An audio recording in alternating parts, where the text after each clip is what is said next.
ئێوارەی چوارشەممەیە و کاتژمێر 9 و کاتی پێشکەشکردنی بەرنامەکانی پێشەنگ تیڤە. من بنار مستەفا بەرنامەکانی ئەمڕۆ 11 دیسەمبەری 2024تان پێشکەش دەکەم. ئازیزان بینەرانی ئازیز، سەرەتا بە داوای لێبوردنی زۆرەوە کە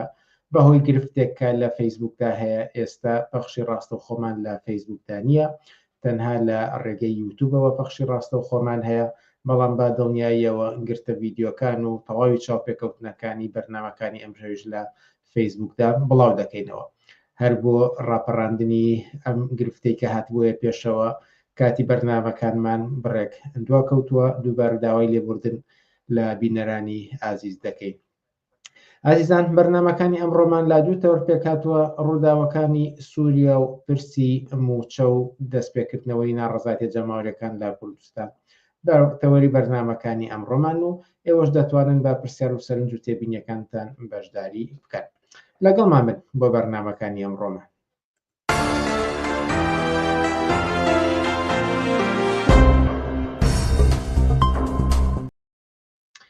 بەڵێ بینەرانی ئازیز، یەکەم تەوەری ئەمڕۆمان تایبەتە بە قسە و باس لەسەر ڕووداوەکانی سووریا. ئەم تەوەرە ئەهێنێت زۆر قسەی لەسەر بکرێ و چەند لایەنی تاوتوێ بکرێت، بەڵام بەپێی کاتێک کە هەمانە هەوڵە دەین بەشێک لە لایەنەکانی بپۆشین. ئەم بەرنامەیەش تاوتوێ دەکەین لەگەڵ خەسرە سایە، سەرۆکی مەکتەبی سیاسی حیزبی کۆمونیستی کرێکاری کوردستان. خەسرە سایە، ئێوارتان باش و سپاس کە لەگەڵمانان. ئێوارەی ئێوەش باش، سپاس بۆیەوە بۆ ئەم فرسەتە. لەسەر ڕووداوەکانی سووریا پێمان خۆش بوو گفتوگویەکی بڕێک تێروتە سەر بکەین. سەرەتا ڕوخاندنی دەسەڵاتەکەی بەشار ئەسەد، یعنی لە بەهاری عەرەبی 2011 و دواتریش کە گۆڕا بۆ جەنگێکی ناوخۆ لە سووریا، چەند جار ئەوترا کە ڕوخانی دەسەڵاتەکەی ئەسەد نزیکە، بەڵام بەهۆی پشتیوانی ئێران و بەتایبەتی ڕووسیاش دەسەڵاتەکەی ئەسەد لە شوێنی خۆی لە سووریا مایەوە. بەڵام لە بارودۆخێکی تردا و لە ناکاو لە ماوەی کەمتر لە 2 هەفتەدا دەسەڵاتەکەی ئەسەد لە سووریا کۆتایی هات. ئەمە چۆن ڕوویداویان چی بوو ئەم ڕووداوەی کە لە سووریا بینیمە؟ بەڵێ تەبعاً ئەم ڕووداوەی سووریا بە تەنیا ڕووداوێکی ناوخۆی سووریا نییە، لە درێژە و لە ئەنجامی لێکەوتەکان و کاریگەر و گۆڕانکاری لە هاوکێشەی هێز و ڕۆڵی بەرەکانی کە لە جەنگی غەزە، لوبنان و لە ڕۆژهەڵاتی ناوەڕاست لە عێراق لەوانش لە سووریایە بووە. بەتایبەتیش ئەم ڕووداوانە وەختی هاتە پێشەوە کە ئیسرائیل دوای دەورەیەک لە پەلامار و هێرش و کاولکاری و لێدان لە هێزە نارەکانی خۆی لە حیزبوڵای لوبنان، لە حەماس، لە میلیشیاکانی عێراق، لە میلیشیاکانی سەر بە ئێران لە سووریایە و لاوازکردنی ڕۆڵی ئێران لە ناوچەکە بەگشتی فرسەتی چێنایە پێشەوە کە تەوافقاتێک لە نێوان ئەو هێزە دەرگیریانی کە لە سووریا و لە منتیقەکە هەن لەوانە ئەمریکا، رووسیا، ئێران خۆی و تورکیا وڵاتانی عەرەبی لە پێشیانەوە سعودی و قەتەر. مەبەستمەوەی بڵێم کە ئەم ڕووداوانە لە درێژەی ئەم گۆڕانکاری و ئەم گۆڕانکاریانەیە لە هاوکێشەی هێز کە لەسەرەوە و بە تەوافقی ئەم هێزانە پێک هات، تا هەم بە تەوافق لەگەڵ خودی ئەسەدا پێکاو کە وای لێ بکەن ناچار بن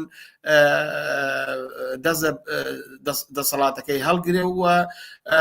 بە پێچەوانەی ئەو دەورانی کەەوە ئاماژەتان پێکرد. ئەم جارە بەرەنجامی شەڕی ناوخۆ و یا با بڵین هێز و پەلامارانی کە بۆ نمونە داعش کردی یا ئەو شێوە ڕووداوانی کە لە ئەفغانستان لە بینی تاڵەبان و ئەمریکای ڕووی ئەم جارەوان نەبوو. ئەم جاریان بە ڕێکەوتنی ئەمانە و بەتایبەتیش بە ڕۆڵی تورکیا بەتایبەتی لە ڕێگای تەحریر شام و سوپای نیشتیمانی سووریاوە کە لەژێر کێفی تورکیا زیاتر هاوکاریەکەن توانیان ئەم سیناریۆی پێچن بۆ ڕووداوەکانی ئێستای سووریا و بەڕادەیە کە هەتا کەمترین تەقەی تیا بکرێ، بەتایبەتی بەدەسەوەدانی دیمەشق پێمان ئەڵێ کە ئەم ڕووداوانە ڕێکەوتنێکی لەسەرەوە بووە. بۆیە بە بڕای من ئەمە سیناریۆیەکە کە ئەم دەوڵەتانە بەپێی بەرژەوەندی و لە چوارچێوەی ئاڵوگۆڕ لە هاوکێشەی هێزەکاندا لە دوای لێدان لە بەرەی مقاومەت بە تایبەتی سووریای گرتەوە و بە ئەم ڕێگایان گرتە بەر بۆی کە بتوان لە پێناو ئارامکردنەوەی منتیقەکە ئەوەی کە خۆیان مەبەستیانە دیارە ئەوەی ئارامە بێتەوە یان نامە باسێکی ترە کەوایە ئەوەی کە ڕوویدا بەرەنجامی ئەم تەوافقەیە کە ئەم هێزانە وەک سیناریۆیەکی هاوبەش بۆ دیاریکردنی پێگە بە ژەوندەکانی خۆیان هەریەکەیان بە جۆرێک لەم پرۆسەیە بەژار بوو و ئەوەشی کە لەم نێوەدا بووە وەسیلەی ئەم جێبەجێکردنی ئەم سیناریۆیە ڕیزەکانی گروپە ئیسلامیەکانی تەحلیل شام و جەبهەی نوسرە و هەموو ئەو گروپانن کە لە سووریا ساڵانێک لەژێر زەبری رووسیا و ئێرانانەیان توانیم کارە بکەن. بەڵام لەسەر ئەوەی کە چی بوو ئەمێوەش بپرسم کە باز لە شۆڕش کراوە هەم زۆرێک لە میدیاکانی ئەوروپا و هەمیش لایەنە سیاسیەکان ئەمەی کە ڕوویداوە بە شۆڕش ناو دەبن بۆ چونی ئەو لەمبارەوە بیستن ئەمەی کە ڕوویدا شۆڕش بوو بە بڕای من چ لایەنە ئیسلامیەکان و چ میدیاکانی ئەوروپا دەڵێن ئەمە شۆڕش بوو ئامانجیش لەم کارە ڕسمیەتدانی ئەم سیناریۆیەیە هەردوو لایەن ئەیانەوێ ئەم جڕوجانەوەرانەی کە لەژێر سایی تەحریل شامە کۆبوونەتەوە ئەمانەی کە لە بنە و باوانی داعشن و مێژوویکی ڕەشیان لە کوشتار و تیرۆر و کاولکاریە هەیە بۆ ئەوەی ئەمە بقوبڵێن بەسەر خەڵکی سووریایە هەردوو لایەن دیارەوەی ئیسلامیەکان بە تایبەتی کە ئەمە بە شۆڕ ئەزان معلومە هەر لایەنێک لەسەری ئایدۆلۆژیا و بەرژەوەندەکانی خۆیانەوە ئەوان دەورەیەک بەشێک لە ئیسلامیەکان خۆداعشیان بە جەنگاوەرانی ئیمانداری ئیسلام و پەرچەم و ئاڵای لا ئیلاهە ئیلڵڵاهیان بەرز کردەوە بۆیە بۆ ئەوان شتێکی تەبیعیە ئەم ڕووداوە بە ڕووداوێکی شۆڕژێڕانە و بە شۆڕ بدەن لە کاتێکا کە ئەم ڕووداوانە کوتن بە تەوافقاتێ لەسەرەوە هات و ئەوەی کە بوو ئەمە ڕژێم چنجێکە کە ئەم هێزانە کردویانە یعنی لە مێژە بۆ نمونە ئەمریکا لە سەردەمێکا کە ویستی قەزافی بڕوخێنێ ناتۆی هاندا و پەلاماریدا و داگیرکاری کرد و ڕژێم چنجی کرد لە تاالبان بۆ دلیلی کە ڕاستەوخۆ خۆی یەکتەرەفە بوو تاالبانی هێنا حکوومەتی تاالبانی دامەزان کە هەموو کەس زانێت تاالبان چ بەڵایەک و چ وحشیگەریەک بەسەر ژنان و لاوان و ئازادی خوازان و کۆمەلگای ئەفغانستانە داسەپاندووە بۆیە بە بڕای من ئەمە بۆ ئیسلامیەکان شتێکی تەبیعیە کە ئەوەی کە خومینیش لە نەجەفەوە بۆ بەسرا و لە اتفاقی گوادۆلۆ بە تارە بجزنەوە بۆ تاران وە بڵێن ئەمە شۆڕشی ئیسلامیە یعنی بە تایبەتی بە پێچوانەی دەورەی خومینیەوە کە لە ئێرانە خەڵک ئێترازی کرد شۆڕشی کرد ڕاپەڕینی کرد کرێکاران لە مەیدانا بوون کارگەکانیان داخست یعنی شایان دەرپەڕان ئەو فەزایان کردەوە کە ئەوروپا بتوانێت لە سیناریۆکە خومینی بجێزێتەوە و سواری شۆڕشی خەڵکی بکە و شۆڕش هایجاکە لە خەڵکی کرێکار و زەحمەتکێشی ئێران بەڵام لە سووریای خۆ ئەمە نەبوو سووریا دوای ئەوەی کە چەندین ساڵ شەڕی کوشتاری ئەسەد و رووسیا و ئێران جەنگێکی چەند ساڵە کە بە ئیتفاقی ئاستاناتی کە با بە شەڕ ڕاگرنوە کەسە لە شوێنی خۆی دانیشێ یعنی ئەمە هیچ اعتراضاتێک لە شارەکانی سووریای ڕووی نەدا تا بڵین ئەمە خەڵک یا بەژاروە نا وەکو وتمان ئەمە لەسەرەوە تەوافقاتێک کرد بۆ ڕژێم چێنج بوو پێی کە ئەم هێزانەی خوازن بە تایبەتیش بە دوای جێگاوڕێگای ئیسلامیەکان جێگاوڕێگای ئیسرائیل و زەعیفبوونی بەری ئێران و مقاومەت بۆیە ئەمە ناکرێ شۆڕژ بێت تا ئەو جێگەی بە غەربی جێگەڕێتەوە معلومە ئەوان لانگری پێویستیان بەوەیە کە خەڵک ئەم سیناریۆیە قبول کاکە لە بەرژەوەندی دەوڵەتان و هێزە کۆنە پرس بۆیە هی لەسەر و هەر پرەنسیپێکی ئینسانیەوە ئەتا ئەوان خۆیان تا دوێنێ محەممەد جولانی و هاوکارانی و هەموو ئەوانی کە پاشماوەکانی نەسرە و ئەم هێزە چەکدارانی لە لیستی ئیرهابە دانابوو ئێستا قسەیەک لەمە ناکە ئێستا هەموو دەوڵەتانی ئەوروپا ڕێنمایی جۆلانی و حکوومەتەکەی و محەممەد بەشیرەکەم تا کە ئەمانە قاتلینی خەڵکی سووریا خۆیانن کە قبولیکەن مەسەن ئەڵمانیاڵێ ئێمە چاوەڕێەکەی محەممەد جولانی هەوڵ بە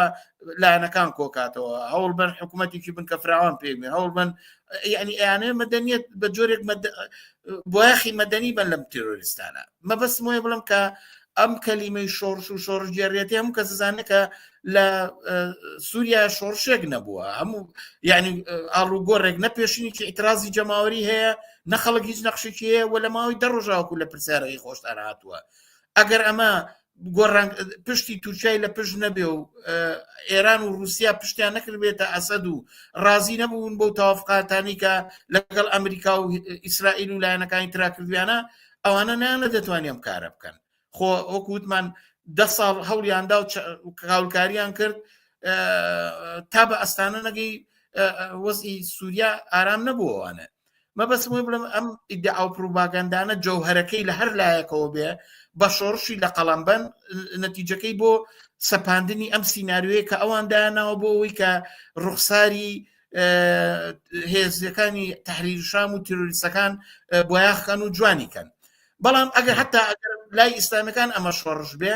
بەڕاستی ئەبێ خەڵک لەوە تێبگە ئەمە شۆڕشی ئیسلامیە، ئەمە شۆڕشی ئیسلامیە کە کاولکاری، کوشتار، کۆنەپەرستی، دژیژن، سەرکوتگەری ئەمە ناوەڕەکەکەیەتی و خەڵک بێت چاولەوە ببڕێکە ئەم جۆرە لە شۆڕش قبول نەکە و بەم قسانە بە ڕوانەکە و ڕیزی خۆی لێ جاکاتەوە. بەڵێ لایەنێکی تری ئەم ڕووداوانە ئەوەی ئەوێستا لە ئێستادای تر بە دیفاکتۆ دەسەڵات لە سووریا لەژێر دەسەڵاتی تەحریری شامدایە و ئەوان وایە نیشانداوە کە ڕێز لە هەموو ئەو کەماتیانەی تر دەگرن کە لە سووریا هەنوو زۆریشن و بە پێچوانی زۆر دەسەڵاتی نوێ کە دەسەڵاتەگرێ نەچوو ئەوەی کە تۆڵە لە کاربەدەستانی دەسەڵاتی پێشوو بکاتەوەتە کاربەدەستانی دەسەڵاتەکەی ئەسد و هەروەها بە پێچوانی داعشیشەوە مەسەرەن ئامانجی دامەزرانی خەلافەتی ڕانەگەیان ویانەوەی کە دەسەڵاتێکی فراوان کە تۆ بۆ عێراق و هەتاوەکو دوایی. بۆیە مەسەرەن لە ئەوروپای و لە میدیاکان و سیاست مەداران و تەنانەت زۆر محەلیلی سیاسی دەڵێن گرنگە کە شانس بدرێت بە تەحریری شام بۆ ئەوەی کە ببینی کە مەچ جۆرە دەسەڵاتێکە. بە بۆچوونی ئێوە ئەجندای ئەم دەسەڵاتە ئەوەی تەحریری شام نوێیە شاراوەیە پێویست بەوە ئەکات دەرفەتێکی بدرێتە تاوەکو دەرکەوە بزانین ئەمە چییە؟ بەبڕای من ناوەڕۆکی چینایەتی و سیاسی و کارنامەی ڕەشی جەبهەت تەحریر و هەموو ئەم لایەنە تیرۆریستە ئیسلامیانە وازەحە، کارنامەیان ڕەشە. خۆ ئەو کوشتاری کە لە ئەدلیبا کردیان، ئەوەی کە بەرامبەر بە خەڵکی حەڵەب کردنەوە هەر ئێستا کەوتونتە پەلاماردانی خەڵکی مەسیحی کورد لە ناوچەکانی ژێر سنووری هەسەدەیە. مەبەستم وێ بڵم کە ناوڕۆکی ئەمانە معلومە، بەڵام لێرە گرفتێک هەیە. ئەم سیناریویی کە دەوڵەتانی چاندویانە بۆ خەڵکی سووریا بەتایبەتی لەلایەن تورکیاوە سیناریویی ئالۆزە. ئەگەر بەراو دێ بکەین لەگەڵ ئەو نمونەی کە لە ئەفغانستان هێنامە، لەبەرەوەی کە ئەمریکا ڕاستەوخۆ یەکتەرەفە لە ئەفغانستانە بوو، چوو تەوافقێکی کرد لە قەتەر و ڕێکە و لەگەڵ تاالبان و تاالبانی دانا. ڕاستەوخۆ لادانی دەسەڵاتەکەی پێشووی ئەفغانستان کە ئەمریکا خۆی داینابوو باشە، ئەوەی لا برد و تاالبان هێنا ئەکسەر حکمی تاالبان بە شێوەی ئیسلامیەکەی قبول کرا، هیچ کێشێکی نەبوو. ئەم پرۆسەیە یەک کاسە بوو. بەڵام لە سووریاوان نییە. سووریا جۆرێکی ترە، کۆمەلگاکەی جۆرێکی ترە، هێز و لایەنی جۆرا و جۆری دەخاڵەتی زیاتری وڵاتانی تایە. ئەمریکا و غەرب و ئەمانە ناتوان یەکسەر ئەمە بکەن. پرۆسەیەک ئەبێ بدانن کە هێشتا ئایندەکەشی معلوم نیە، هێشتا معلوم نیە ئایامانە سەرەگریاننا. بەڵام ئەو قسانەی کە محەممەد جۆلانی کە وەکە هێزێکی کە ئەگاتە دەسەڵات ئەوێ ڕوخسارێکی تر لە خۆی بشاندا، ئەو ناوەڕۆکە درڕندەی و کۆنەپەرستیەی بشارێتەوە. یان تۆسی کە هەموو ئەم قسانەی ئەماوە کردوێتی وەختی ڕوو بە هێزەکەی خۆی قساکە هەمان ئەو میلیشیا داعشە ئاساییە کە پێشتر بووە. بەڵام وەختی لەگەڵ خەڵکایە بە ڕوخسارێکی مەدەنیەوە بۆی خەڵک قبولیکە، حتا وەکە ئێستا باز لە حکوومەتی مەدەنیەکە باسەکاڵێ ئارامی و ئاسایی شوێنە بۆی خەڵک قبولیکەن، بۆی خەڵک لانی کەم تەحملکە و لە چاوەڕوانیە ڕاوەستێ تا ئەم پێگەکانی خۆی قایمەکە. هەموو ڕوتێکی ئیسلامی لە دنیای وا بووە. وەختێ خۆمەینیش هاو بە شعاری زدی ئەمریکای و ئومەی ئیسلامی زەعیف بەقوە دەکەین و هەموو ئەمانەی کرد. بەڵام وەختێکیشکە خۆی گر یەکەم کار کە کردی لە ماوەی 1 ساڵە هەرچی ئۆپۆزیسیۆنی چەپ و ڕاستی خۆی کردە دەرەوە هەمویان سەرکوت کرد و بەلێشا و ئیعدامی کردووە کە تا ئێستا شەپۆلەکانی هەر هەیە مەبەستمە خەسەتی هەر ڕوتێکی کۆنەپرستی بورژواییە کە بەرەو دەسەڵات دەڕوا بەڵام ئەوەی کە لایەنەکان ئەڵێ بار فرسەتی پێبین و ڕێگای پێبن کێشەکە ئەوەیە لە ناو کۆمەلگای سووریای کۆمەلگایەکی تەبەقاتیە دەوڵەتانی تر هەیە چاو لەواکەن کە بەرژەوەندەکانیان چۆن ئەپارێزرێ رووسیا چۆن پێگەکانی خۆیڵێت تورکیا ئەو ئامانجانی کە هەیبوو لەم هاوکاریانەیە بە تایبەتی کۆنتترۆلی خۆی بکاو بۆ ئەو بۆشایی کە لا چوونە دەرەوەی ئێران هاتو چۆن پڕێکاتەوە ئایا ئەوە زامنەکە تحریری شام ئەوە زامنەکە وڵاتانی عەرەبی ئایا نوعێک لە ئیحیا و بۆن و بەرامبەی ناسیۆنالیستی ئەیە لە شوێنی خۆی ئایا ئەتوانێت حکوومەتێ دروستکە بە بڕای من ئەم هێزە ئیسلامیانە ناتوانن ئەوە بن مەبەستم وەیە مەسە تۆ هەتا سەیکە تا ئێستا هەر ئەمڕۆ بلینکین وەزیری خارجیە تەسریحی ئەمریکا تەسریحەوە یا نوعی پێشنیارەکە بۆ تحریری شام کە بڕوە حکوومەتێکی بنکە فراوان لە هەموو لایەنەکان کۆکاتەوە هەموو لایەنەکان تیا بەشدارن بەڵام وەختەیە جۆلانی ئەچێ محەممەد بەشیری سەرکار کە لە ئەدریبا بۆی هێنەدایانەیە وەختێکە ئەچێت تەکنۆکراتەکان هێنێ تاەت ئەوەی کە محەممەد جوولانی هێزەکانی سوپاڕ ناوەشێنێتەوە پاشماوەکانی ئەسەد ناڕوخێنێ ئەمانە بەگشتی ئێوە ڕعایەتی ئەو وەزعبتاکە لە عێراقا ڕوویاوە و ئەمە لەلایەن مستەشارەکانی تورکیا سعودیە ئەمریکا ئەمانە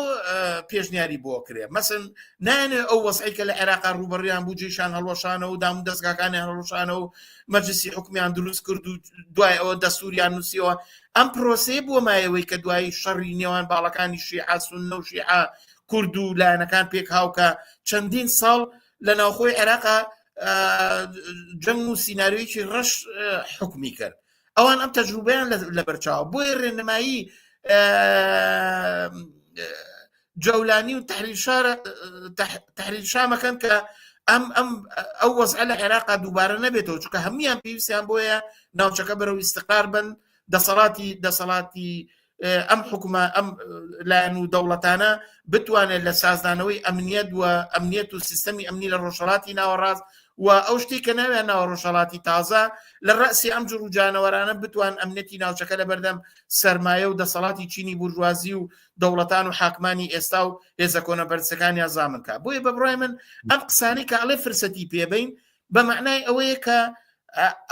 ئەو ڕێگایە پیشان تحریری شامەیەن کە وەکوی عێراق ناکەین دین حکوومەت ئەسەد ئیدارەکانی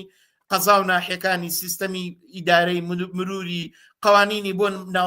ماوەیەک لە ژنای حکوومەتی قازایەڵینەوە دوای یەچین انتخاباتەکەین لە وەکو چۆن ئەم دیموکراسیە ئەسنیکی و قەومی کە لە دینی و مەزەبی لە عێراقا دروستکەن نەچن هاوشێوەیەوە لە باشین حاتە ئەگەر بۆیان دروست کرێ ئەگەر خودی ئەم تیرۆریستانە فرسەتی ئەوە بە دەوڵەتی ئەمریکا و تورکیا بە ئەگەر ئەمانە تحریری شام هەڵ نەگەڕێتەوە نەچێتەوە سەر بناغی داعش بوونەکەی خۆی بۆیە بە بڕای من ئەم قسانە هەمووی ڕێکشاندەرە بۆ ئەوی خەڵک چاوەڕوانکە بۆ ئەوی خەڵک قبولی ئەم دەسەڵاتە بکە کە پێم وایە خەڵکی سووریا لە هەموو خەڵکێکی دنیا باشترم جوور و جانەوەران ئەناسن لەگەڵ یانە بە قوربانی و بە هەموو بڕۆ خەڵک ڕۆژانە ڤیدیۆکانە بینێت کە هەر لەم کاتانەیە چیەکەن چ کوشتارێکیان دەست پێ کردو چ کۆنەپەرستییان دەست پێ چ خۆسەپاندێکیان دەست پێ کردووە معلومە تحریری شام وەسیلەی ئەم سیناریۆ کۆنەپەرستەیە کە دەوڵەتی تورکیا لە پێشیانە و ئەمریکا و رووسیا و سعودیە و قەتەر و ئەمانە بۆ خەڵکی سووریایان چنیوە کە نمونونەکەی بە بڕای من باشتر نابێت و نمونەی کە لە عێراقا پیادەکرایە ئەوەی کە لە ئەفغانستانە هەیە ئەوەی کە لە لیبیایە هەیە بەشێکی تری ئەم ڕووداوانە تایبەتە بە جێگە کوردنشینەکانی سووریا و بۆ نموناوی کە هێرشکراوتە سەر هێزەکانی هەدەسە و هەتاوەکو دوای لەلاەن هەندێک هێزی چەکداری تر نزیک لە تورکیاوە ئەمێ بە شێوەیەکی تر بە فراوانتر لەسەر ئەم ئاڵوگۆڕانی کە لە سووریایە ڕوو ئەدات ئایندەی ئەزمموی ڕۆژئاوا چی لێ دێت وەک خۆی دەمێنێتەوە گۆڕانکاری بەسەرادێت یاخود چەندێ ئەم ئیدعای کە ئەوترێ دەمە فرسەتێکە بۆ دامەزرانی دەوڵەتێکی کوردی لە سووریادا چەندێجێ ئێعتیبارە بە بڕای من ئەو بۆ چوونە ناسیۆنالیستی کە ڕووداوەکانی تورکیا سووریا بەس لە نێوان کورد و تورکیا بینێ یا مافی کورد و ئەوانی ترابینێ هەر ئەو بۆ چوونە غەیرە ئینسانی و بەرژەوەندی خوازەیە کە ئەحزاب و دەستە و گروپە ناسیۆنالیستەکان کە بەرهەمەکەی کوردستانی عێراقە شتیشی تر نییە خەڵکێکە چاو لە ڕووداوەکانی سووریا بکە لەبەردەم خەتەرێکە لەبەردەم هەڵاویستانی سیناریۆیەکی ڕەشایە لەبەر ئەگەری سەرهەڵدانەوەی شەڕ و کوشتار و جەنگی ناوخۆیان هەیە بە تایبەتی هەموو کەس دەزانێت کە هێزی تەحریر شام هێزێکی سیناریۆی سپی نییە کە چاوەڕوانی دیموکراسی و ئازادی خوازی و دانی مافی نەتەوەکان بۆ چارەنووسی خۆیان لێ بکرێ مەگەرەوەی لەژێر فشارێکی ئەوەیە مەگەرەوەی کە دەست لە باوەڕەکانی خۆی هەڵگرێ کە ئەمەش ئەم باوەڕە ئایدۆلۆژی و کۆنەپەرستی و سەختگیری کە نمونونەکەی داعش بوو مستحیلە ئەمانە چاک بکرێن مستحیلە ئەم چاوەڕوانیان لێکرێ ئەم بۆ چوونە ناسیۆنالیستیە بۆیە هەمیشە لە کوردستانی عێراقی جوا بوو بەرژەوەندیەکانی خۆی لە زەعیفبوونی عێراق و قەسابیکردنی خەڵکی عێراقا لە ئاوارەی و شەڕ و کوشتار و کاولکاریە بەرژەوەندیەکانی خۆی ئەبینێتەوە ئەمە ئەو بۆچوونەیە کە ئەوێ مەسیری خەڵکی کوردستانی سووریا جیا کاتەوە لە مەسیری خەڵکی شارەکانی تری سووریا یعنی ئەگەر لە سووریا شەڕ و ئاژاوە بێ ڕۆژاوا توانێ بمێنێتەوە ئاەتوانە ژیانێکی خۆش درێژە پێبا لە ژەرسایی جەنگ و کاولکاریەکە لە بندەسیابێ هەم هەیشا ئاگری شەڕی گرێتەوە بۆیە بە بڕای من ئەم بۆچوونێکە زۆرتر بۆنمە لە کوردستانی عێراق لە ناوی یەکێتی و پارتی و ئەوانەی بە کوردایەتی و کوردبوون و چاویان لەم نەتەوە چێتی و پەرستیەوە هەڵبڕیوە بەڵام تا ئەو جێگەی مەسیری ئەزمموی ڕۆژئاوا پێشتر ئەزمموی ڕۆژئاوا لە چوارچێوەی بینی ئەمریکا و رووسیا ئێران و تورکیا قەراری گرت بوو ئێستا کە ئەسەد نەماوە و ئێران چۆتە دەرەوە لە سووریایە و ڕۆڵی تورکیا هاتۆتە پێشەوە معلومە ئەمە گۆڕانکاریەکی جەزریە کە ئەم ناوچەیە حتممە لە بەیەکلا بێتەوە بە بڕای من ئەمریکا چاوەڕوانیەوەکە ئەگەر بە قەولی خۆی بە قەولی وەزیری خارجیەکەی بلیکن ئەگەر حکوومەتی بن کە فراواندا دروست ببێ حەسەتەش ڕێگای شتری لەبەر نییە کە ئەبێ بڕوە لەگەڵ لە دیمەشقدانشێ هەر دوێنێ ئەمڕۆ لە ئەڵمانیاوە مستشارێکی ئەڵمانی بازەوەکە ڕێنمایەکە کە هەسەدە بڕوا بۆ دیمەش مەزڵوم کوبانی بڕوا بۆ دیمەشق تا لە ڕاوێش کاوڕێکە و دامەزێ و بەحسی فیدرالیزمێن نەکایەوە یعنی مەبەسمەوەی ئەمە نیشانەدا ئەمریکا تاسەرنە لەو ناوچەیان نامێنێ بەرژەوەندی تیان نامێنێ و تەوافقاتێک لەگەڵ رووسایە کراوە لەسەرمانەوەی هێزە سەربازەکانی لە سووریایە ئەم ناوچێ چی لێدێ تورکیاش بەشێک لەوەی کە بۆتە ئەوەی کە سەرمایی خسۆتە نێو ئەم ناوچەیە و تحریر شامی کردووە بە وەسیلی ئەم گۆڕانکاریە لە ئەیچێ لە ئەمانجەکانی هەڵگرتنی ئەم بەڵقەیە کە لەم ناوچەیە ناوێ ناوە ئەزمموی ڕۆژاوە یعنی ئەبێ یەکلا بکرێتەوە یا ئەوان مەگەر خۆیان بەڕێو دەوڵەتیشی سەربەخۆ بڕۆن کە ئەمە ئیمکانیەوەم دعایان نییە ئەوان بە پشتیوانی هێزەکانی ئەمریکا و غەربمانەوە یعنی ئەمە لە دەورەی ڕابردووە بینیمان ئەم ئەزممونە جارێک سەریە کرد بەلای بەشار ئەسەدا بڕوە ئیمتیازی لێوەرگێت جارێک محاولەیە کرد لەگەڵ تورکیا ڕێکەوێ تا لە ئەخریان لە سێر سایی سێبەری تەوازنی هێزی ئەسکەری و سەربازی لەو ناوچەیە لە پاڵ ئەمریکایە ڕاوەساوە ئەمریکا خۆتا سەر لەوێ نامێنێ ئەو زاع لە سووریایە گۆڕاوە ئەبێ دەوڵەتێ دامەزرێ ئەگەر ئەو دەوڵەتە مرکزی دروست ببێ و لە ژێر ناوی دیموکراسی و حەق و حقوقی نەتەوەکان دەستوورێ بنووسنەوە ئەوە ناچارە بێ بڕوە تەسلیم بێ هێزەکەی هەڵۆشێنێتەوە بێتە بەشێک لەوە لە باشین حاڵتە ئەگەر حق حقوقی لە ژێر ناوی فیدرالیزم یا حکمی زاتیان پێ بدرێ یعنی نامێنێ ئەگەر شتێکی وا دروست بێ پێچەوانەی داخوازیەکانی هەسە دەبێ و نەچێتە ناویەوە معلومە ئەمریکا پشتی تێکا و کاتە تاگەمێنێتەوە لە شوێنی خۆی نامێنێ بەرحەڵمە بەسمەوەی ئایندەی ئەو ئەزممونە لەبەردەم گۆڕانکاریەکانە مەگەرەوەی کە شەڕی ناوخۆ لە سووریا دەست پێ بکاتەوە ئەمە ضرورەتی بمێنێ جایتر هێزەکان دەخاڵەتی تیا بکەن بە تایبەتی ئێران بە شێوەیەک لە شێوەکان بگەڕێت و کام سینە ئەگەرش دوورە یعنی قسەکەمەوەیە ئەوزاعی سووریا ئەگەرچی ئایندەیەکی ناڕۆشنی هەیە هێشتا معلوم نییە مەسەن بۆ نمونە ئایا محەممەد جۆلانی و هێزەکەی ئەو جۆرە لە حکومەت دروستەکە کە لایەنەکان قاناکە کە خەڵک قاناکە واکا کە حکوومەتێ دروستکار ڕێکەوێ بەڵام ئێستا کوچۆن تاریکی مانگەشە و سەر لە ئێوارە دیارە هەر خودی ئەم کردوانەی ئەم چەند ڕۆژەی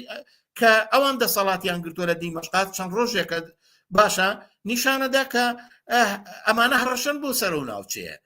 یعنی ئەگەری ڕێکەوتنی ئەمانە شتێکە هەروە ئاسان نییە کۆمەلگای سووریا جگەلەوە کۆمەلگایەکی چینایەتی تر کۆمەلگایەکە بزوتنەوەی جۆراوجۆری تایە شاریە سکولارە ئەمانە هەمووی مەسائلێکن کە بم پێم وایە کاریگەری لەسەر ئەو ئەزمونەدانێ دیارە من خوازیاریەوە نیم ئەو ئەزمونە ڕوبەڕووی شەڕ و پێکدادان ببێ هەر چۆنێ بێ خەڵکەکەی پارێزراو بێ نەگەڕێتەوە بۆ نێو شەڕێکی ناوخۆی حتممە ئەگەر بکێتەوە ئەمجارە بکێتە بەرامبەر بەم جڕوجانەوەرانە زەرزیانێکی ئاوارەی زۆری بەسەر خەڵکەکەوە بێ هیوادارم ئەم شتە ڕوو نەدا بەڵام ئەگەر باسەکە لەسەر مەسیری ئەم ئەزمونە بێ ئەوەیە کە ئەبێ ئەوە قبولکەین کە شەپۆلی ڕووداوەکانی ئێشای سووریا تەوژمەکەی زۆر خێرایە و لە ئایندەیەکی دووریان نزیکە ئەم ناوچەیە بێ خۆی یاکاتەوە وەزیفەی دەسەڵات و کاربەدەستانی ئەم ئەزمونەیە کە هەوڵ بن لەگەڵ خەڵکی ئازادی خواز و کرێکار و زەحمەتکێشی شارەکانی سووریایە بەرامبەر بەو کۆنەپەرستی ڕاوەستن دەستخەن ناو دەستیەک ڕێگایشی ئینسانی بگرن لەبەر کە نەخۆیان تیا بچن نە خەڵکی کوردستانی سووریا تیا بچێ نە ئەو خەڵکەی شارەکانی تریش تیا بچێ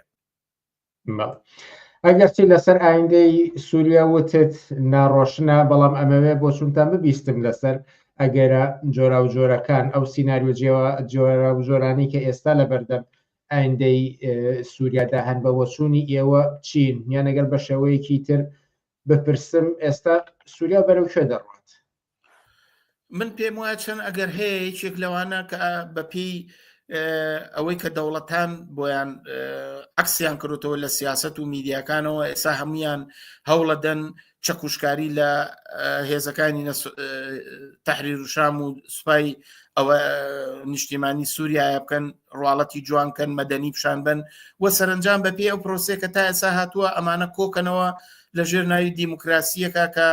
لەسەر ئەساسی خۆیانەڵێن سووریا جۆرە نەتەوەی جۆری تایە چوزانم تایفە و ئاینی جۆرا و جۆری تایە ئەنوێ ئەمانە نمونەی ئەو دیموکراسی کە ئەمریکا لە عێراقا داینا ئێستا ئەمە زۆرتر باسەکرێت بەڵام لە کەنار ئەمانەش و سیناریۆی تر هەیە بەحث لەسەرەوە کرێ مستەشارەکانی ئەمریکا و واشنگتۆن باس دەواکەن پێشنیاریەوەکەن کە هەوڵ بدرێت ناوچەیەکی فیدراڵی سێ بەش لە سوننەکان و عەلەویەکان و کوردەکان پێک بێ ئەمەش تەرحێکە تەرحێکی تریش هەیە کە ئیسلامیەکان زۆرتریکەن هەوڵە دەن کە زۆرتر ئەمانە تەسفیەکەن هێزی دەوڵەتان و ناوخۆ غافڵ گیرکەن خۆیان قایمکەن و بەرنامە و سیاسەتی ئەوەی کە داعش هەبووە بە شێوەیەک لە شێوەکانی تر بەسەر سووریا دایسەپێن و دیسانەوە شەرایەتی سووریا بەرەو شەڕێکی ناوخۆ ڕاژە ئەمەش ئەگەرێکە و هێشتا نەسەرڕاوەتەوە تا ئەم تێروریستە ئیسلامیانە دەسەڵاتیان لە سووریایە بەدەسەوە بێ ئەگەری ئەم پەلاماردان و شەڕ و کوشتارە و کاولکاری کە لە شوێنەکانی تر لە ناو سووریایە کردیان بە دڵنیاییەوە ماوەتەوە یەک مەسەلەی تریشێک کە نابێت لە بیرمانچە ئیژوێ ئەم لاچوونی ئەسەد فەزایەکی ئاوەڵەی سیاسی هێناوەتە پێشەوە یعنی ئەوە بە چمانایە بە تایبەتی کە ئێستا هێزەکانی تەحریرشان ناتوان پەلاماری خەڵکی مەدەنی ژنان خەڵکی ئازادی خوا مەسەڵەن بۆ نمونە ئەم شەو لە ناو دیمەشق خەڵک هێشتا تاوانەکانی بۆ تاوان لە دژی دەسەڵاتەکانی بەشار ئەسەد جەژنە گێڕێ هێشتا لەو ترس و تۆقان و زوڵم و نەهامەتیانی کە لەژێر سایی دەسەڵاتی ئەسەد و ئەم دە ساڵی شەڕی ناوخۆیان هەناسەی نەداوە هێشتا ماوە کەمە بەڵام من پێم وایە ئەو فرسەتە بە حکمەوەی لە سووریا خەڵکی سکولار هەیە جوڵانەوەی کۆمونیستی و چەپ بووە لەوێ جوڵانەوەی کرێکاری بووە بە هەرەوەی کە لە بەهاری عەرەبیە یەکەم جار ئەوان هاتنە مەیدان ئەمە ئەگەر فرسەتێکی پێ بدرێ بە بڕای من ئەمە ئەتوانێ هەر ئێستا بۆ نمونە لە زۆر شوێن اعتراض بەرەو ڕووی هێزە چەکدارەکانی تەحریل شام ئەگەر ڤیدیۆکانی سەر تۆڕە کۆمەڵایەتەکان دەرەکەوێت ئێستا خەڵکە مقابلەکە ئەڵێ ئەسەدمان لێ ڕۆژ زۆر باشە بەڵام هێشتا نیگەرانی نازانم جەماعەتانە چیەکەن تازە هێشتا گەڕانەوەی ئەو هێزە ئۆپۆزیسیۆنەی کەوە دەرنرابوو ینی خۆیان بە مەدەنیەزان خۆیان بە سکولارەزان هێشتا نەگەڕاوەتەوە ناو شارەکانی سووریا بەرحاڵەمەش ئەگەریکی کراوەیە ئەنی مادام کۆمەلگای سووریا کۆمەلگایەکی چیناتیە هەڵگری بزوتنەوەی جۆرا و جۆری کۆمەڵایەتیە ئەو هێزەش هەیە لە مەیدانە بێت چاویشمان لەوە ببێ کە کارگەر و کۆمونیست و چەپ و ئازادیخوازی لەو کۆمەلگایە ئینسانیەت لەو کۆمەلگایە ڕۆژێک لە ڕۆژان لەم فرسەتە بێتە مەیدانەوە وردە وردە وەرەقەکە هەڵاتەوە هاوکێشێکی تر زیاکە بۆ ئەو زاکان کە من پێم وایە ئەمە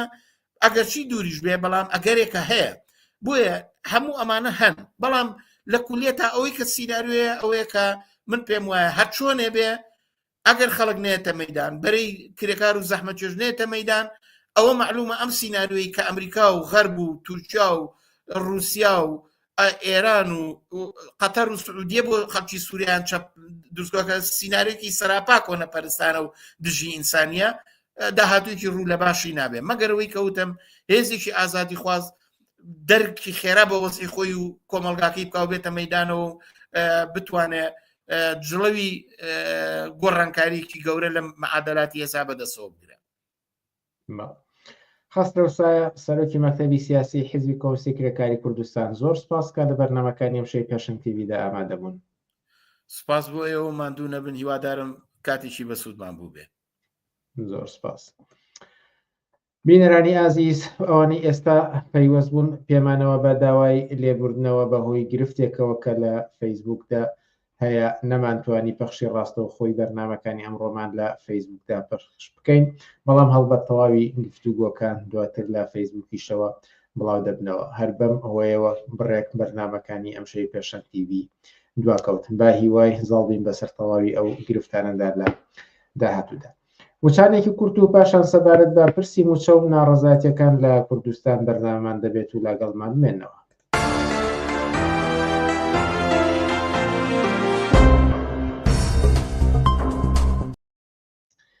مەڵە بینەرانی ئازیز پرسی هەمیشە گەرمی کۆمەڵگەی کوردستان پرسی موچە تەوەری دووەمی بەرنامەکانی ئەمڕۆمانە و هەروەها تاوتوی ئەو ناڕەزایەتیانەی کە خەریکە سەر لە نوێ دەست پێ دەکاتەوە لەگەڵ بایکۆتی مامۆستای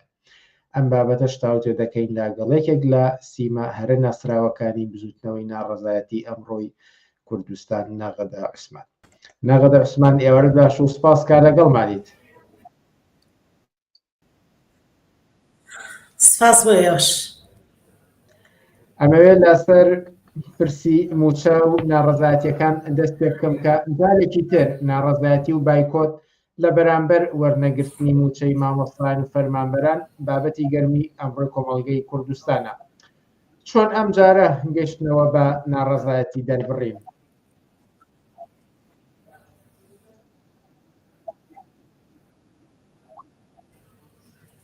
ئەکید خەڵک ناڕەزایەتی دەرەبڕێ لەبەرەوەی کە ئەوە ماوەی 2 مانگ زیاترە کە موچە دواکەوتووە تا ئێستا موچەی مانگی نوێراوەتر موچەی کەمان نەدیوە لەبەرەوە فەرمانبەر و مامۆستا مەجبورن کە ئەو کارانە ئەو ئەرکانەی هەیەە بەرامبەر بە حکوومەت لە هەرێمی کوردستانە بیوەستێن و نەچنە ژێرباری ئەوەی کە بە گیرفانی بەتاڵ و بەسکی برسی ڕێی دائیرەکان و قوتابخانەکان بگرنە بەر لەبەرەوەی هیچ مەجبور من کە خۆیان بۆ دەسەڵاتێک و بۆ حکوومەتێ هیلاکەن کە هیچ ئامانجێکی لێ نابینی هیچ ئەوەی کە ئەوەی کە بۆی ئەچیت و کە هەوڵی بۆی کە موچەیە بۆ بژێوی ڕۆژانێ بۆ خۆت و بۆ ماڵ و مناڵە هیچ لێ دەست ناکەوێت مەجبوری کە ئێخەی دەسەڵات بگریت و داوای مافەکانی خۆتی دەکەمەکی ڕەوایە کە موچە لە کوردستانە یعنی زۆرترین خەڵک موچە خۆرە ئەبێ داوای حەقی خۆی کە ئەبێ بزنا بۆی کە بژێوی خۆی بەباشی بێنێتە دی بەڵام بەداخەوە ئەم دەسەڵاتە زۆر بێباکە لە ئاستی خەڵکە لە ئاستی بژێوی خەڵکە لە ئاستی سفری ماڵانی خەڵکە لە ئاستی مناڵانە کە جارێکی تر دەرگای خوێندنگا حکوومیەکان داخرێتەوە کە هەم مناڵی فەریۆژەوە مناڵی خەڵکی تریش خوێندنگە حکوومیەکانن و کە دیسانە چوونەتەوە ماڵەوانێ و بێبەژە بن لە خوێندن ئەمە بەڕاستی قابلی قوبوڵ نییە و مافی خۆیەتی فەرمانبەر و مامۆستا کە ناڕزایەتی خۆی دەربڕێ. لەگەڵ ئەوەی کە بانگەوەست کرا بۆ دووبارە خۆپشاندان و بایکۆت و ناڕەزایەتی، دەسەڵاتدارانی شاری سلەیمانی هاوپشتی خۆیان بۆ خواستەکانی موچەخۆران و مامۆستایان دەربڕی. پێم خۆشە لەم بارەیەوە سەرنجی ئێوە ببیستم، چەندە ئەم پشتیوانی دەسەڵاتدارانی سلەیمانی مای ئومێدە؟ تێنەگەیشتم لەبەروی دەنگەکە بڕی دەنگەکە بڕی بە جوانی پرسیارەکە تێنەگەیشتم، ئەگەر دووبارەکەیتەوە ئەرگ نەبێت. بەسەرچاو لەسەر ئەوەی کە دەسەڵاتدارانی شاری سلەیمانی پشتیوانی ناڕەزایەتی مامۆستایان و موچەخۆرانن، سەرنجی ئێوە لەم بارەیەوە؟ بەڵێ دەسەڵاتی زۆنی سەوز ویستی ئەم جارەکە هەرەوەنە بیستی کە فەرمانبەران بە تایبەتی مامۆستایان کە یانێ بچینە سەر جادە و داوای مافی خۆیان کرد، یەکسەر ئەعلانی کردوتی من لە پشت ناڕزایەکانی مامۆستاوە بم. ئەمەش هەنگاوێکە تەنها کە زۆنی سەوزواتەیەتی ئەوێ لەوێەوە تەوازنخوای خۆی بەرامبەر بە پارتی پیشان بەوە تەوازنخوای خۆی ڕاگرێت و پێگەی خۆی پێ تونکات و بڵێەوە من لە پشت ناڕزایەتەکانی خەڵکەوەم. ئەگەر یەکێتی یان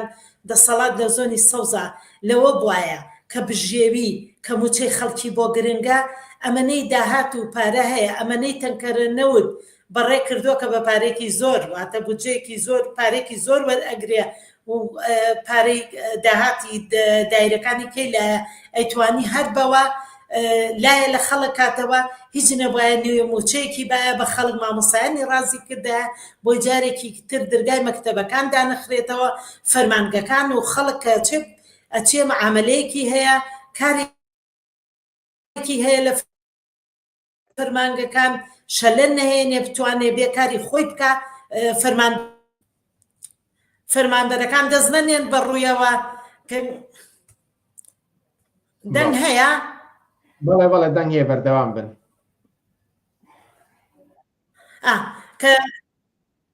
بەڵێ کە فەرمانبەر ئەمە هەمووی ئەگەڕێتەوە بۆ کێشمەکێشی بینی یەکێتی و پارتی کە یعنی کێشمەکێشەکانی خۆی لێرەوە یەکێتی ئەوێ کۆتایی پێبێنە و لەگەڵ پارتیە پێگەیەکی زیاتر وەرگێ، وەزارەتێکی زیاتر وەرگێ، واتە یان ئەوە تا مەسەلەن چاوی لە سەرۆکایەتی هەرێم بێ، لە سەرۆکایەتی حکوومەت بێ، لەمەوە کاری بۆ بک وەریگرێ بەداخەوانەیە کە ئەمانەش هەمووی جێ قوبوڵ نییە لەلایەن خەڵکەوانەیە، بەمە کۆتایی نایە، ئەمە کارێکی بێ کۆتاییە، بەڕاستی قابلی قوبوڵ نییە لەلایەن خەڵکەوە کە یەکێ لە دەسەڵاتەکان بێت بڵێ من لە پشتی ئەوەیەم. خەڵکێکی زۆر ئەسڵ خەڵکێک چووە پشتی ناڕزایەتیەکان، بەڵام خەڵکێکی زۆریش نەچوو لەبەر ئەوەی کە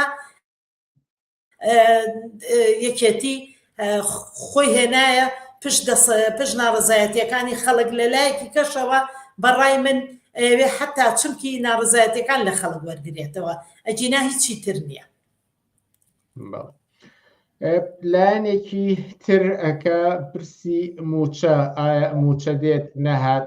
موچەی 3 مانگ بەر لە ئێستا کەی وەردەگیرێت، یەک بووەتە بابەتێکی هەمیشەی لە کۆمەڵگەی کوردستاندا. بە بۆچوونی ئێوە ئەم گرفتە چۆن چارەسەر دەکرێت و موچەخۆران لە مانگی خۆیدا موچەکانیان وەرگرن؟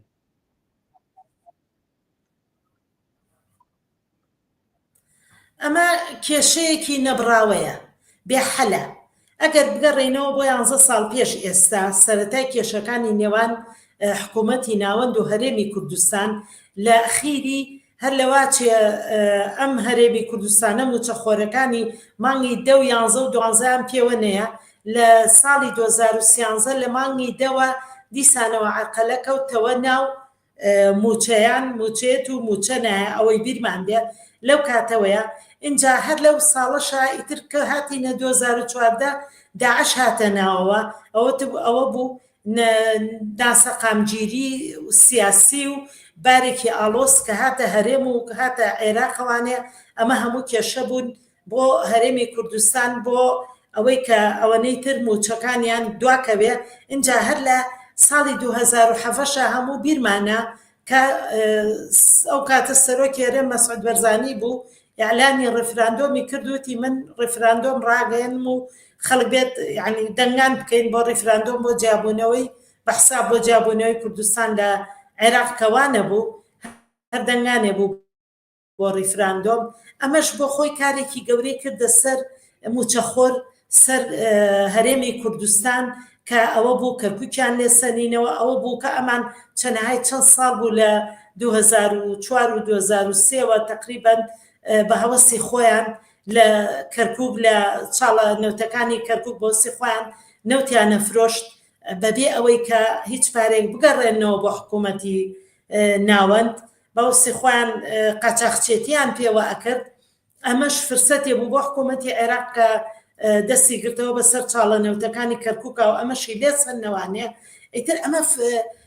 حکوومەتی عێراق وەکو حەقلێکردنەوەی بەڕای من لەوە ئەچێ مەسەلەن لێرەیە زۆرترینی ئەم بەڵایە زۆرترینی کە سەر شانی موچەخۆر و موچەخۆر باجەکەی کاتەوە موچەخۆر ئیتر بەڕاستی هیچ کاتێک لە مانگی خۆیان و لە کاتی خۆیان موچەی خۆی وەرنەگرتووە نەیتوانێەوە بە ئاسوودەی بژی نەیتوانێەوە بژێوی خۆی بە باشی بەڕێوە بەرێ ئەمەش هەمووی لە سایەی دەسەڵاتی کوردیەوە بوو کە تاکو ئێستا ئەم کێشەیە بەردەوامە لەبەر ئەوەی ئەمانە داهات تەسلیم ناکەن داهاتێکی زۆری ئەو دایرانە هەیە کە هەر هەمووی پارێکی زۆریان دەستەکەوێ و خەڵک تەبعانە چێ بۆ هەر دایرێک وەر کارێکیە بێ ئەکید بۆ ئەو دایرانە کە داهاتیانە هەیە پارێکی زۆرێن ئەمە کەس نازانێ بۆ چۆچێ ئەمە جگەلەوەی کە قاچاقچێتی بەتەنکەرێنەوەتەوەکەن ئەم پارێش هەر کەس نازانێ ئەچێ بۆ چۆ چەنهای چەند ساڵە لە 2000 و ئەوەی لە نەوەکانەوە بەڵام لە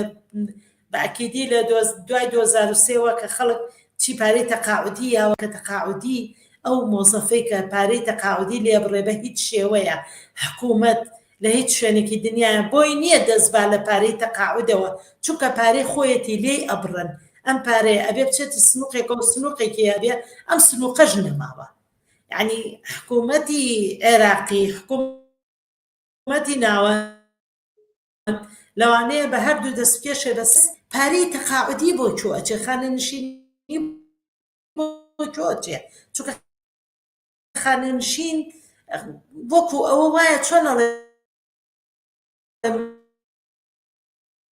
بردوو شەیتان دەستی لێ ئەڵەگرێ فەرمانبەریش کە لە سنووقی خۆیان بنشینی پارە خۆی لێ وەرگرێ ئەمەش دەستکاری لێک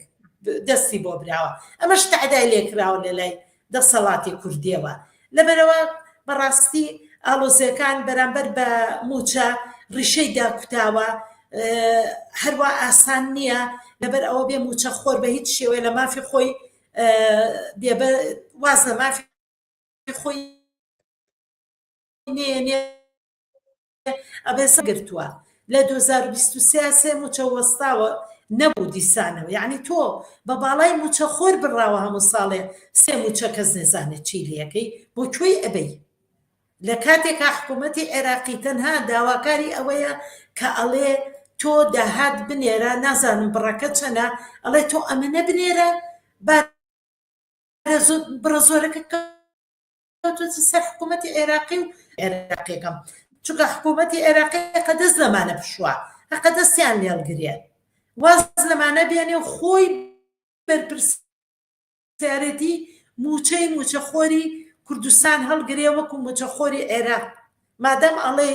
کوردستان سەربەخۆنیە لەژێر دەستی منایە هەقە واز لەمانە بێنە ئێمە هیچ ڕازی نین بەم دەسەڵاتە موچەمان باتێ و هیچ شتێکمان بۆ بکە هەمووی بچێتەوە ژێر دەستی ناوەند و خۆی موچەمان باتێ قسەیەکی تر لەسەر ناڕەزایەتیەکان بکەین بایکۆتی مامۆستایانیان ئەو خۆپشاندان و ناڕەزایەتیانەی تر کە فەرمانبەران و خانیشان ئەنجامیانەدا لە ساڵانی ڕابردووە وێڕای بۆ نمونە بایکۆتی پێنجمانگی مامۆستایان وێڕای زۆر لە شێوەی خەبات و ناڕەزایەتی دەربڕینی تر نە ئەگەیشتن بە دووە ئامانجی ناڕەزایەتی دەربڕینەکانیان یان لانی کەم مەسەلەن ڕەنگە هەندێک دەستکەوتی بوو بێ بەڵام ئەوەی کە موچە لە کاتی خۆیدا بێت ئەمانە پێی نەگەیشتن بە بۆچوونی ئێوە پێویستە چی بکرێت بۆ ئەوەی کە ناڕەزایەتیەکانی ئەم دەورەیە بێدەستکەوت نەبن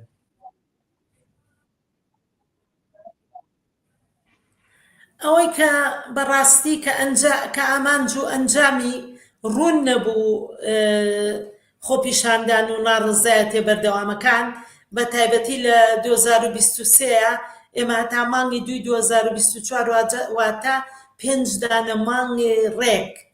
خەڵک هەموو یەکشەمەیەک و ڕۆژانی تریش تەبعا ناڕزایەتی هەر هەبوو بکەم تا زۆر ئێمە لەسەر جادە بووین داوای بەڵام شێوەی داواکردنی مافەکانمان شێوەی ناڕزایەتی خۆپیشاندانەکانمان ئەکید هەڵەیتیایە ئەکید ئێمە ئەگەر هەربێن هەموو ڕۆژێ خوای ئەکرد 100,000 کەس دەچوە سەر جادە ئەرکەکەی کارەکەی ئێمە هەر ئەوە بێ بچینە بەر تەربیە خۆ هەر تەربیە نییە هەر مامۆستانیە کە بێم خۆ لەسەر جادە هەر مامۆستای لێ نییە وەلو مامۆستا زۆرترە من هیچ لە شەئن و لە هیلاکی لە پێگەی مامۆستا کەم ناکەمەوە لە موقعی ئەوان و لە شێوەی ناڕزایەتی ئەوان و داخستنی دەرگای خوێندنگاکان کەم ناکەمەوە بەڵام لە هەمان کاتا خانەنشی دیابوو فەرمانبەری دیابوو کاسبکاری دیابوو هەمووی ڕێچکەی سەر جادەی گرتەوە بەڵام شێوەی کارەکەمان خەڵەت بوو ئێمە ئەچوینە بەر تەربیە لێەوە بە پێ هەموو ڕۆژێ هەڵمان کوتاوە ماوەیەکی زۆر 4 کیلۆمەترمان بڕیەوە بە سەرما و گەرما چوینەتە شوێنێک لەبەر پەروەردەی ڕۆژ ئاوا وەستاوین بەڕاستی من زۆر جار وتمە بابی جان ئەم شێوە لە یاعتیڕاس نامانگەیەنێ بە ئەنجام هیچمان دەست ناکەوێ موچەکانمان ڕاست ناکرێتەوە شێوەی ئاعتیرازەکەمان ئەبێ بگۆڕین ئێمە چەنەها دائیرەمان هەیە داهاتی هەیە ئێمە زۆر بووین ڕۆژی واه بۆ گەیشتوینەتە 9,000 کەس هاوارم کردووە بابی جان بە هەر 500 کەسمان 1000 کەسمان بچینە بەردەمی دەرگای دائیرەیە کە داهاتی هەیە بیگرین حەقی پارەمان نەبێ پەلاماری پارە نین هیچ شتێکی خراپ نەکەین هیچ چۆنە بەردەباران نەکەین شتی خراپ نەکەین بەڵام بە دەرگای دائیرەکانی کە داهاتی هەیە بیگرین بڵێن ئەم پارانە ئەم داهاتێکەیەتە ئەم دائیرانە ئێمە ناڵین بڕواتە دەرەوە ئەبێ بزانین بۆ چیە معنای نییە دایری کارەبا بە ڕۆژانە بە ملیۆنەها دیناری لێچێتە دەرەوە بەڵام فەرمانبەرەکەی بە 3 مانگ مەعاژۆر ناگرێت دایرەکانی تر مرور ئەم هەموو پارەیە هەرچی نەچێ بۆ مرور چەنەها جار زۆر جار لە مقابلەکانە باسم کردووە کە مرور خاوەنی چەند داهاتە بەڵام مرورەکە ئەیەتە سەر جادە بە سکی برسی بە مناڵی برسی بە سفرەی بەتاڵی یەتە سەر جادە بۆ ئەوەی کە ژیان و سەلامەتی خەڵک بپارێزێ بە بێنموچەیەک ئاخر ئەم هەموو داهاتە ئێدە باشە هەر مرور تۆرە بەڕێوەبەرایەتی مرور تۆرە خۆم موچەی خەڵکی خۆبە وەرە داگیریکە بەڕێوەبەرایەتی وەیە داگیریکە بڵێ من ڕاستینیم پارەکەم بڕواتە دەرەوە با مدیر عام و مدیرەکانی بەشەکانی کارەبا دێ بڵێ من نایڵم پارەکە بڕواتە دەرەوە من فەرمانبەرەکەم بە گیرفانی خۆی و بە پاری تەکسیە ئیش بۆ منەکە ئەخر خۆ دایرەی کارەبا و مرور و ئیقامە و ئاو هەموو ئەو دایرانەی تر و خوێندنگاکان ئەخر خۆ فەرمانبەرەکە بە خۆڕایی نایە بۆ کار ئەخر خۆکاری خەڵک ئەگەر فەرمانبەر نەبێ هەروە بە خۆڕایی ناڕوا بەڕێوە ئەگەر مەحاسیب نەبێ ئەگەر مهندس نەبێ ئەگەر ئیداری نەبێ ئەگەر ئەوانەی تر نەبێ کار چۆن ئەڕوا بەڕێوە ئەخر لەم شارەیە کار بەڕێوە ئەڕوا لە کوردستانە بڕاکار بەڕێوە ئەڕوا بەڕاستی من هەر خۆم کە ئەیبینم ئەم هەموو خەڵکە کە ئەچێ خەڵکێکی زۆرەیە قەرزاری پارەی ئەو کارەبانیە قەینا خەڵکێکیش هەیە پارەی ناوە بەڵام خەڵکێکی زۆر پارە ئەڵێ بابا سەرما کۆنە بێتەوە خەڵکێکی زۆر هەیە خەلەلێکی بەسیتی ئەبێ یان ئەوە تا خانوێ دەفرۆشێ مڵکێکی ئەفرۆشێ بە ملیۆنان بە 3-4 ملیۆن دینار پارەی لێ ئەسەنن هی ئاو و کارەبا و هەرچی لەلایەک چونکە پارەی زۆری لایە بەعزێ یا من هەر خۆم پرسیاری دووهۆک و هەولێرم کردووە وەکو کەسێکە لە کارەبایە کارەکەم وتومە لە هەولێر و دووهۆک لە زاخۆ خەڵک پارەی کارەبایە ئەسڵ هەر قەرزار نییە لەوێ لە دووهۆک و ئەمانە ناڵی داهاتی کارەبانیە من بۆ ناتوانم کارەبا بکەم بە 24 ساعت یاوەرە ئەم هەموو پارە ئەی بۆ چوە فەرمانە بەر ئەبێ لەسەر ئەمانە کارکە ئەبێ لەسەرەوە کارکە پاری داهات نەڕوات دەرەوە لە فەرمانگەکان ئەبێ بزانێ بۆ چوە ئەچێ اینجا یەک هینی تر هەیە هەنگاوی تر هەیە ئەبێ ئێمە یەکەم بە مانگی ڕاست نەبین چکە ئێمە لە مانگی دوڕێن تا دەوت کە کەس نازانێت ڕاستەکەن معاشی 10-11 یاڵێ لە 20 ڕۆژە 3 معاشی زەمان ناکرێ حکوومەتێکی درۆزنە حکوومەتێکی بێباکە حکوومەتێکی گەندەڵە ئەمانە کۆمەڵێ میلیشیان لە دۆخێکە هاتوونەتە ئەم کوردستانە بۆ ئەوە نەهاتون کە ژیانی خەڵک چاکەن ئەمانە تەنها قەیران دروست دەکەن هیچ ئێمەیان بۆ مهم نییە لەبەر ئەوە ئەبێ بە موچەی 10-11 وەرگرین اینجا ئەبێ مانگی یەک بە زەمانەوە بچینە دایرە ئەگەر خەڵک گوێ لە دەنگی من بێ بەڕاستی لە مانگی 12 هەر وەکو ئێستا دەوام بکەین کە ڕۆژە یا 2 ڕۆژ ئەو پەڕەکە دایرەیە کە کارەبایە وەکو بەعزێ شوێنە کە زەرورە لەبەر خاتری حکوومەت نا لەبەرەوەی کە خەڵک پەکی نەکەوێ بۆ ئەو مەسەرەن خەستەخانەیە نەخۆش پەکی ئەکەوێ ئەمانە قەیناکە لە ڕۆژێکا مۆزەفێ 2 ڕۆژ بچێتەوە کاروباری خەڵک بەڕێبەرێ بەڵام ئەوە نەبێ هەموو ڕۆژێ مۆزەف هەمووی بچێ پێویست ناکە بە دەردی کەسێک کە جۆمان لێ بۆ لە ناڕزایەتەکاناوتی هەر لەگەڵ موچەی لەمەولا موچەی فەرمانبەر و مامۆستا 5 ڕۆژ دواکە و یەکسەر دەرگادا خەو بڕۆ دەرەوە ناترسین لە چی بترسین لەوە زیاتر چیمان لێکە تەرفیعمان نییە هەندانمان نییە مکافەئەمان نییە بژێویمان نییە بازارمان نییە ئەچیتە بازار خەفە دەخۆی ئەچیتە ڕستۆران و مەطعەمەکان خەفە دەخۆی لەبەرەوەی ئەگەر عەرەب لەم شارەیان نەبوو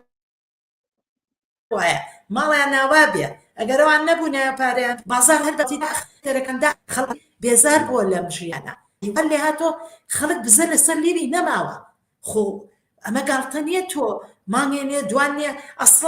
ئەسڵەن لە 2024 یەک موچە بە خۆشی نەیراوە یەک موچە لە کاتی خۆیان نەیراوە کولی موچەیە چاوە دەراتەوە زوخاوە لە سک بووی هەتا موچە وەرگرتووە ئەڵێ کابرا جەڵتە لێە ئەچۆن جەڵتە لێنایە دانیشێ 2 مناڵ و 3 مناڵ و بابە مناڵێکیە بۆی بەڕێوە ناچێت یان ئەمەی کە وردە ئەم حکوومەتە ئێوێ هەرچی هاتی هەیە خدەماتە ئەوە هیچ خدمگاکانی ئەوەی کە بە کەڵکتی باری تەندروستیە وردە هەمووی کردووە بە تایبەت هەن تۆ بێ ڕێ بەمانەرگری ئەبێ ڕێ بکری ئەی حکوومەت ئەی تۆ خۆ ناوە حکوومەت ئەی پەرلەمانە هەیە ئەی دەستی خەڵکێ بڕی هەمووی هاودەنگیە هەرچیە بینی پەنجەی مۆرە ئێمە بۆ دەنگیاننا غێر بۆ ئەوەیە کە بژێویان هەبێ غێر بۆ ئەوەیە کە ژیانیان چابێ کە ژیانێکی خۆش بژین چیمان لە خەڵک کەمترە چیمان لە وڵاتان کەمترە بابیان هەر عیبرەتی سووریا بیانگرێ 50 ساڵ ماڵی ئەسەد سووریایان بەڕێوە برد باشە ئەوە تا عاقیبەتەکەیان ئەمەیە هەر کەسێکیان لەو دەسەڵاتەیە بەردەمی خەڵک کرێ لە دووپەتیەکەن هەر هیچ نەبێ عیبرەتی ئەوە ببینن کە سبەینێ خەڵک ڕەحمیان پێ ناکە بەڕاستی خەڵک ڕەحمیان پێ ناکە لەبەرەوە ئەبێ ئەم جارە ئەگەر ناڕەزایەتیە ئەبێ خۆمان ڕێخەین ئەبێ بەرەو ئەو کۆنگرە و ئەو ڕێکخراوانەی کە دروست ئەبێ بۆ ناڕەزایەتی لە دەوریا بۆ بینەوانێ بچینە ژێر چەترێکەوە هەمومان ئەم جارە بە بەرنامە ناڕەزایەتی ڕاگەیەنین نەک ئەوەی کە وەکو ساڵانی پێش و هەرچین لە شوێنێکا بۆستین وا بزانین هاتووین بۆ ئیشمان ئەمەیان بڕوا و تۆزێ دڵی خۆمانەکەین و ئەڕۆینەوە ماڵەوە بەڕاستی ناڕەزایەتی وانە بەڕاستی سیاسەت دوان نابێ ئەمانە ئەبێ زۆر بە شێوەیەکی سیاسیانە بە شێوەیەکی ڕێکخراوەیی جارێکی تر ئێمە بینەوە سەرجادە و بزانین چی ئەەکەین و چۆن ئەمانە دەستکور دەکەینەوە لەم وڵاتێ ئەبێ دەستیان کورتکەینەوە ئەبێ ئیتر نێڵین ئەمانە بە هەوەسی خۆیان یاری بە ژیان و گوزەران و بژێوی ئێمە و ماڵ و مناڵمان بکەن. ناغەدە عوسمان زۆر سوپاسکە لە بەرنامەکانی ئەم شەوی پێشەنگ تیڤیدا ئامادە بوون.